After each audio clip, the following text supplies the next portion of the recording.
Umewahi kusikia kisa cha Yesu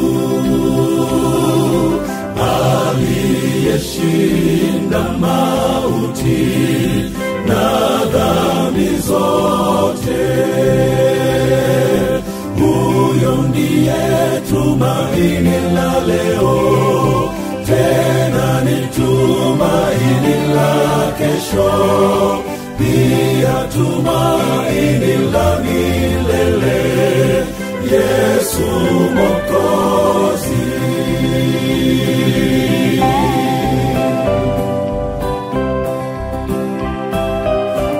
Alimshinda yule mwovu msalabani, takupa nawe mamlaka ya kumshinda. Huyo ndiye tumaini la leo, tena ni tumaini la kesho, pia tumaini la milele, Yesu Mwokozi.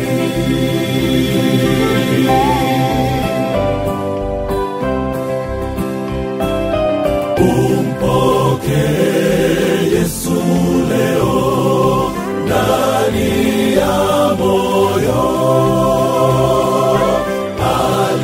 aliyeshinda mauti na dhambi zote. Huyo ndiye tumaini la leo, tena ni tumaini la kesho, pia tumaini la milele, Yesu Mwokozi. Huyo ndiye tumaini la leo, tena ni tumaini la kesho, pia tumaini la milele, Yesu Mwokozi. Huyo ndiye tumaini la leo, tena ni tumaini la kesho, pia tumaini